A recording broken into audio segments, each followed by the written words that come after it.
Ayan. Are you following? Nakaka-follow ba? Nakakasunod? Hindi ba Yes, kayo sis. nalilito? Hindi kayo nalilito ha? Kasi mabilis talaga akong magturo. Pero practice makes perfect, no?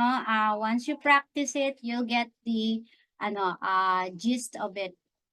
And mamani-maniin nyo na lang eventually kapag na-master nyo na siya. Okay? Basically, email management naman kasi kung paano natin minamanage ang ating mga kanya-kanyang email. It's just a little bit vague for companies, especially kung mga negosyante mga yan, mga freelancers mga yan. Mostly ang mahirap i-handle na mga email management ay ang mga freelancers kasi they communicate with different people and different projects. And projects varies from one to another, no? Like in the SEO field, meron namang lead generation field, meron naman yung ipapagawa nila yung website nila. So, yun yung mga gawa ng mga freelancers. So, kailangan medyo detalyado, pero walang nalalampasan na email. Okay, so let's proceed. Alright. Ayan. So let's proceed dun sa daily and weekly maintenance. So this is a sample of a regular email review on a daily basis. Okay? So pwede kang mag-schedule halimbawa sa akin, every morning, I have to check my inbox. Automatic yon. Ngayon, nagiging automatic na siya. Dati-rati nalilito ako eh. No? Kala ko, because I am using another tool, ClickUp, no? I'll show you what is ClickUp. At saka, dati gumagamit pa kami ng Asana. Okay? So, this is Slack, wherein ito yung ginagamit naming tools. And then, I'm using another tool, which is ClickUp, kung saan nandyan lahat ng mga task na pinapagawa sa akin ng aking client. Okay? So, we are using another tool which is, we call it Toggle. This one is monitoring naman yung aking time. No? Ayan, no, naka 57 hours ako for the week. From Monday to Friday, masyado kasi akong masyado akong workaholic. Dapat 40 hours lang. Kaya lang kung minsan I work 11 hours. So I am paid by hours, by minutes, and by seconds. Ayan. So, Toggle or TOGGL.com is the best time management or time checker. And then we use Slack, parang communication between me and my employer on a daily basis. Pag halimbawa meron silang immediate na ipapagawa, they message me on Slack or they email me, no? Dito sa email na to. So, now, ito yung ClickUp naman, nandito lahat ng mga, nawala. Nandito lahat ng mga task ko. Alright? So, say for example, ayan, nakalinya na yan. Yung mga gagawin ko, ayan, nakalinya na yan. And then, meron kaming tinatawag na client onboarding. Okay. Nasaan yung client onboarding ko? Okay. So, nandito lahat ng mga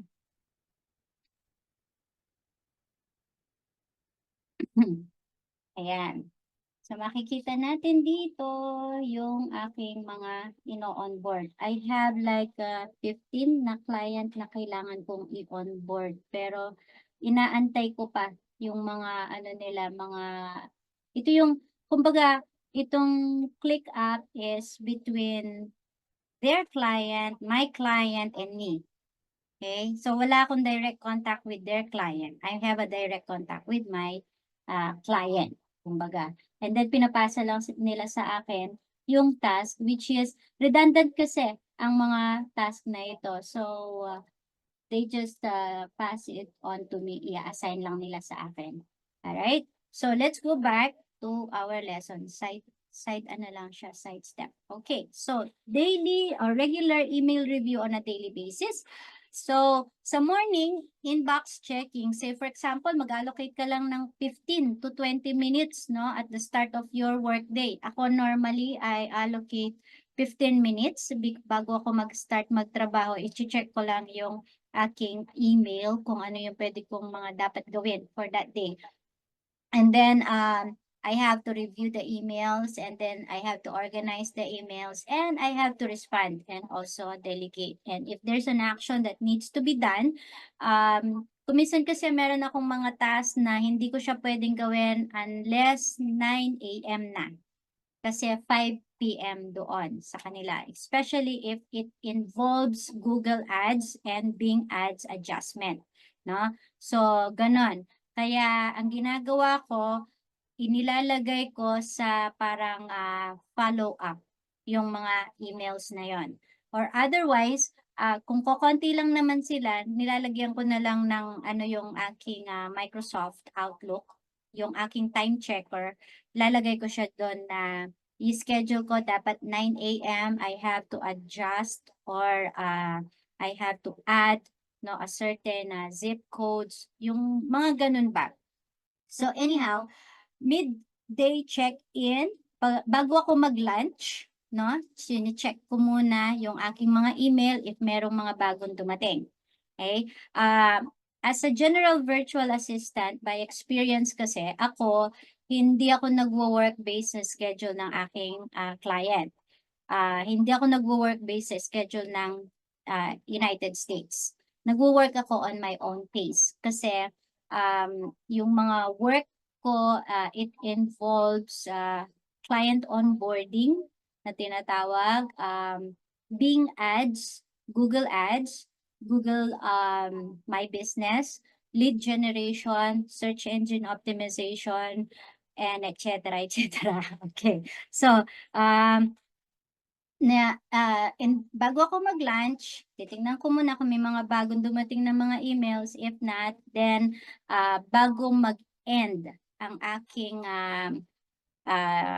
yung aking schedule for that day or yung aking work time for that day, i-check ko siya ulit. So, kumbaga, parang breakfast, lunch, and dinner. Kung paano ka kumakain ng breakfast, lunch, and dinner, ganun din ako nag-check ng aking email. Okay? And then, kumbaga parang final review na yung end of the day wrap up na yan, no? Yung nakikita nyo na yan, that wrap up. Okay? And then on a weekly basis naman, ito yung ginagawa ko. Okay? I am reviewing the folder and the labels. So, titingnan ko bawat isa na mga folder, ina-assure ko that the emails have been properly categorized and addressed at nabasa ko siya. And then the archive emails that are no longer needed but may require retention for purposes. So, inilalagay ko siya sa archive emails.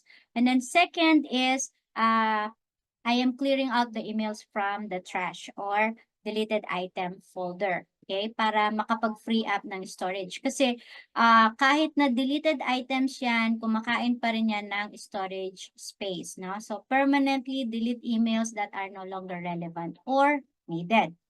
Then number 3 is updating the filters and the rules. Yung ginawa natin kanina, we have to review existing filters and rules para ma-ensure natin na they are functioning correctly. Kasi kung minsan baka mamaya merong konting glitch, merong konting kailangan i-adjust doon sa mga filters, kaya hindi pumapasok yung email doon sa kung saan yung kanyang assigned folder. So, pwede nating i-adjust yung mga filters or pwede tayong mag-create ng bago para mas maganda ang pagmamanage natin ng mga incoming emails based on sa recent trends, no? Or the changes in the email patterns.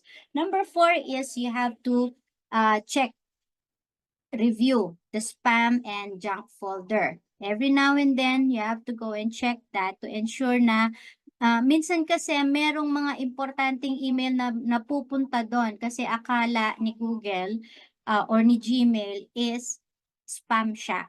Okay, so you have to review that and then, kapag, ah, nakita mo na importanteng email siya, ibalik mo lang siya sa inbox and then mark them not spam. Para sa gano'n sa susunod, hindi na siya mapupunta sa spam folder or sa junk folder. Number 5 is unsubscribe and manage subscription. So, merong tools na ginagamit dito but madali lang naman mag-manual unsubscribe sa mga newsletters tsaka sa mga promotional emails eh.